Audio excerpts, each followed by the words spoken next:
where were we up to when we finished last Saturday? My wife had found a job. I talked to my boss there and he said he was going to talk to the people in Canada. And yeah, I think that's roughly where we left it off. Paperwork. But yeah, I needed to get that job, didn't I?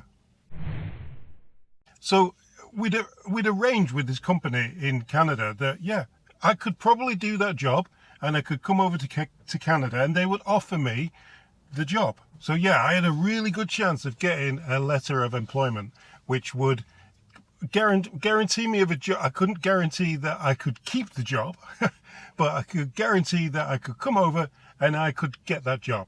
Now you're probably asking me, and you're probably saying after the last video last week, why didn't you just get a temporary visa and just come straight over and work on a temporary visa? Because we didn't want to do that. We didn't want to do it temporarily. We were all in on moving to Canada, all in, and that's it. No temporary, nothing, no this, that, and the other. We had a home in England, and we wanted to make a new home in Canada. We didn't want to come over on a whim. We knew where we wanted to be at this point in our lives, and it was going to be Canada. And temporary visas are just that, temporary. What happens if we came over and yeah, awesome, and then the visa runs out? And like what you have to do when your visa runs out is you have to go back to your home country. We didn't want that. We wanted PR, which is permanent residency. So we wanted to come and get permanent residency. But again, I had to get that job. I needed a job. I needed a letter to say, and an employer to say, yes, we will employ you. And that was needed to get the visa, to get a permanent residence visa to come to Canada and to work. Back in the Harper days, yeah, it was hard to get into Canada, but not impossible. And people coming to Canada had to contribute to Canadian society. They had to contribute, not come over and go and live in a hotel on the taxpayer's dime. No, they had to come over and pay for their own hotels and their own car and their own way of life and their own food and their own living. They had to be able to be sustainable when they came over. So yeah, I needed that job. So what did that mean? That meant we had to come back. Before we could move here, we'd already come over. We talked about this on part one. We came over on a holiday, fell in love with Canada, and then decided we want to move there. We had to go back to England, and then, like I said, we'd arranged a job, or a business with a job, and the words, well, why don't you come over for an interview, were mentioned. And we're like, okay, who's got to fly all the way back to Canada just to spend half an hour chatting to someone? But that half an hour could be the rest of our lives. That would probably be the most important half an hour in the last, well, since leaving the Air Force, I guess. It'd be the most important 30 minutes chat I was going to have with one of the best guys I've ever met and talked to. Yeah, that was important. So yeah, so we booked a flight. We booked a flight for the three of us. Remember, my lad Denny was about 11 years old, so all three of us came over. One of the other things I needed to know when I came back was that I needed to know if I could drive on the wrong side of the road. I've driven through Europe on the wrong side of the road. Well, you call it it's the right side here, but it's the wrong side when you're British. We always call it the wrong side of the road. Anyway, I had to make sure that I could, because my job entails on traveling to different locations all the time.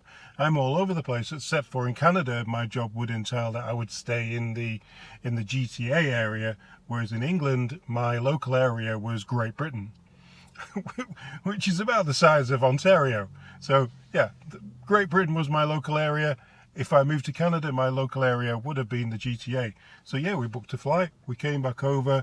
We rented a car, and we got a hotel Mississauga side on the 401. Every time we go to Woodstock to see my wife's relatives, we always say, there's that first. That was the first hotel we stayed at, because previous to that we stayed at her cousin's in.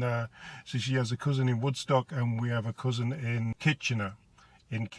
So yeah, we got family. Well, she has family in both those places.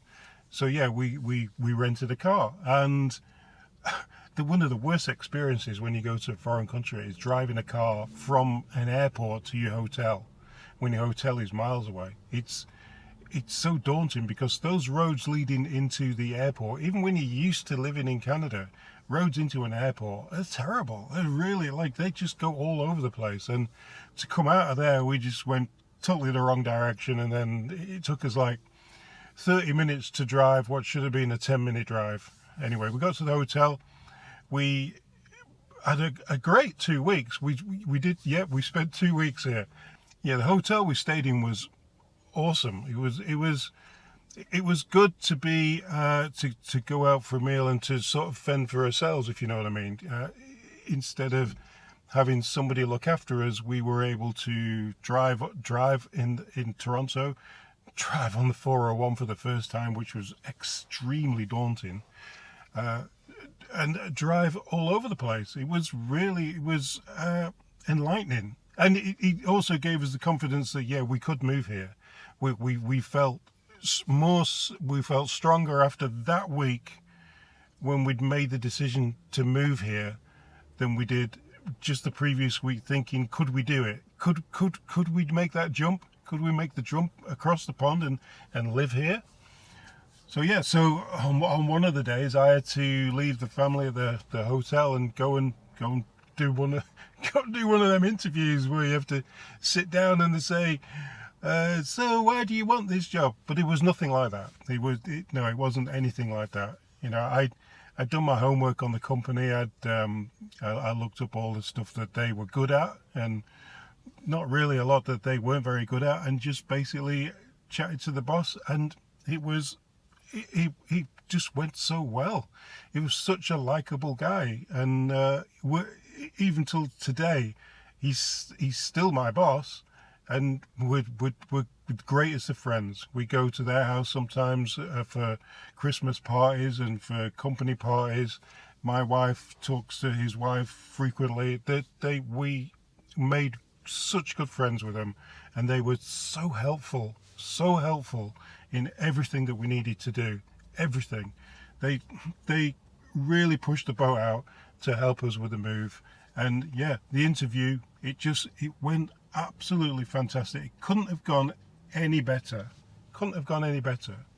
But there was an issue. There was one underlying issue that we had to get over, that we didn't tell anyone about. We'll talk about that next week. Yeah. See you in the next one, guys.